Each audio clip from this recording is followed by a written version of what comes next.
Hi guys, welcome back to my channel. இன்னைக்கு நம்ம மறுபடியும் பிகினருக்கான ஒரு செஷன் தான் பார்க்கணும். இதுல பர்சன் ஆஸ் ஆப்ஜெக்டா எப்படி யூஸ் பண்றது அப்படிங்கிறத பார்க்கலாம். இதுக்கு முன்னாடி பர்சனை சப்ஜெக்டா எப்படி யூஸ் பண்ணணுன்றதுக்கான வீடியோ கொடுத்துருக்கோம். அதையுமே இந்த வீடியோட எண்டோட கார்ட்ல கொடுக்குறோம். பார்க்காதவங்க பார்த்துட்டு இதை எப்படி ஆப்ஜெக்டா யூஸ் பண்றதுன்னு பார்த்தீங்கன்னா ரொம்ப ஈஸியா புரிஞ்சுக்கலாம்.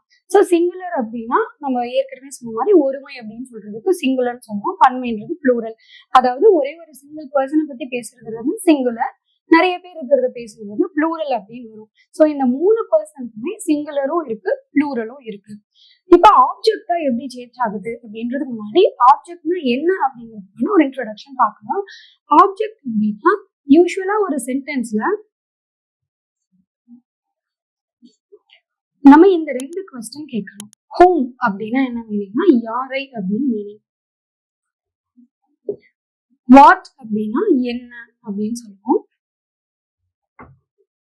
இப்போ ஒரு சென்டென்ஸ்ல எது ஆப்ஜெக்ட் அப்படின்னு நம்ம கண்டுபிடிக்கணும்னா நம்ம இந்த 2 கொஸ்டின் கேட்கணும். வாட் இல்லைன்னா ஹோம். இந்த 2க்கும் எந்த வேர்ட் ஆன்சரை நமக்கு கிடைக்குதோ அந்த வேர்டை தான் நம்ம ஆப்ஜெக்ட் அப்படின்னு சொல்லுவோம்.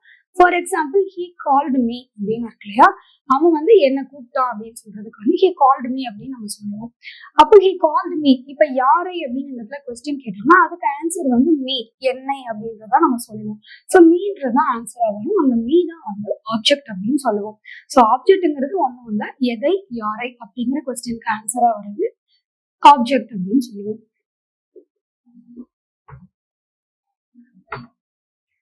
அண்ட் இதுல இதுக்கான மீனிங் எல்லாமே பார்ப்போம். ஃபர்ஸ்ட் பர்சன் அப்படிங்கிறதுல நம்ம சப்ஜெக்டா யூஸ் பண்ணும்போது ஐ, நான் அப்படின்னு யூஸ் பண்ணிருக்கோம். அந்த நான் அப்படிங்கிறது இந்த ஆப்ஜெக்டா மாறும்போது 3 மீனிங் சேஞ்ச் ஆகும். என்னன்னா என்னை அப்படிங்கிற ஒரு மீனிங் வரும், எனக்கு அப்படிங்கிற மீனிங்கும் வரும், இல்லைன்னா என்னிடம். இப்ப தமிழ்ல இது 3மே வேற வேற மீனிங் இருக்கு இல்லையா. என்னை அப்படிங்கிறதுக்கும் எனக்கு, என்னிடம் அப்படிங்கிறது 3 விதமா யூஸ் பண்றோம். பட் இங்கிலீஷ்ல மீ அப்படிங்கிற ஒரே வேர்ட் இந்த 3 மீனிங்கும் கொடுக்குற மாதிரி வரும்.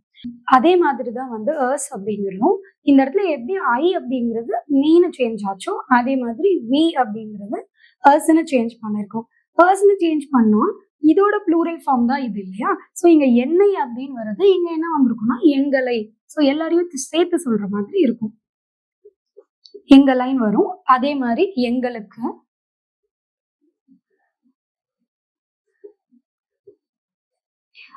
என்னிடம் அப்படின்னு இருக்கு, அதை அப்படியே சேஞ்ச் பண்ணி எங்களிடம் அப்படின்னு வரும். இதை அர்ஸ் அப்படின்றத நம்ம நாம் அப்படின்னு சொல்லுவோம் இல்லையா. வி அப்படின்னு சொல்லும் போது நாம் அப்படின்னு சொல்லுவோம். ஸோ அந்த மாதிரியும் நம்ம எடுத்துக்கலாம். எங்களுக்கு அப்படிங்கிறதையோ இல்லை எங்களிடம் அப்படிங்கிறது நமக்கு, எங்களுக்குன்றத நமக்குன்னும் எங்களிடம் அப்படிங்கிறத நம்மிடம் அப்படிங்கிற மாதிரி கூட நம்ம மீனிங்ல எடுத்துக்கலாம். இதே மாதிரிதான் யூக்கோ வரும். யூ அப்படின்னு வரும்போது நீன்னு படிச்சிருக்கோம். ஸோ அப்ப நம்ம எப்படி வரும்னா உன்னை, உனக்கு அப்படிங்கிற மீனிங் வரும். இதை அப்படியே ப்ளூரல்ல சேஞ்ச் பண்ணிக்கலாம். இங்கிலீஷ்ல சிங்குலர் ப்ளூரல் ரெண்டுலையுமே நம்ம யூன் தான் யூஸ் பண்ணுவோம். அதே மாதிரி சப்ஜெக்ட்லயும் யூன் தான் படிச்சிருக்கோம். அண்ட் ஆப்ஜெக்டா சேஞ்ச் பண்ணும்போதும் யூவே தான். இப்போ உன்னை, உனக்கு இதோட ப்ளூரல் ஃபார்ம் உங்களை, உங்களுக்கு அப்படிங்கிற மீனிங் வரும். அண்ட் ஹிம் அப்படின்னா அவனை, அவனுக்கு, அவனிடம் அப்படிங்கிற சேஞ்சஸ் எல்லாமே வரும். அவனை, அவனிடம்,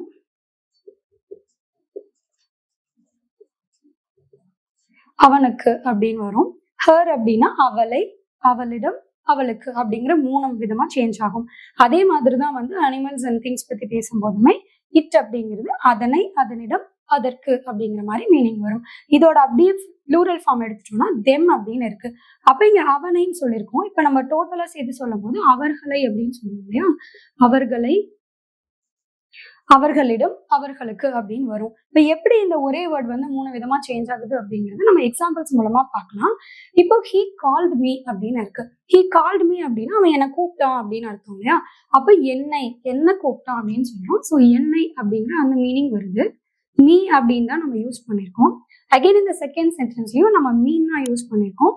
ஷீ டோல்ட் மீ, அவ என்ன சொன்னான்னு சொல்ல மாட்டோம். ஷீ டோல்ட் மீனா அவ என்கிட்ட சொன்னான்னு சொல்றோம் இல்லையா.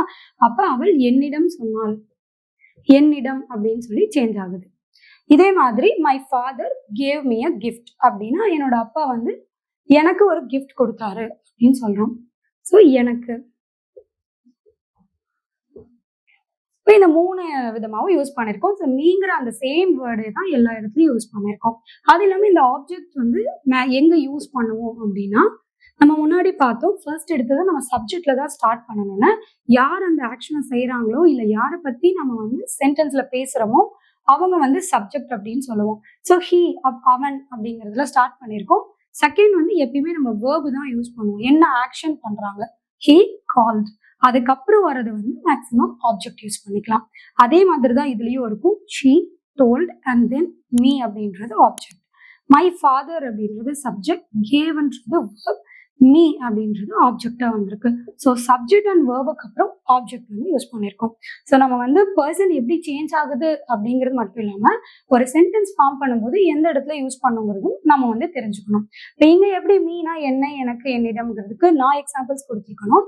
இதே மாதிரி மீதி இருக்க எல்லா பர்சனுக்கும் வந்து நீங்க உங்களோட ஓன் சென்டென்சஸ் ட்ரை பண்ணிட்டு கமெண்ட்ஸ்ல கொடுங்க. அதுல ஏதாவது மிஸ்டேக் இருந்தது அப்படின்னா நான் கண்டிப்பா செக் பண்ணி உங்களுக்கு கரெக்ட் பண்றேன். That's it with the lesson today. I'll meet you with another interesting session. Until then, bye.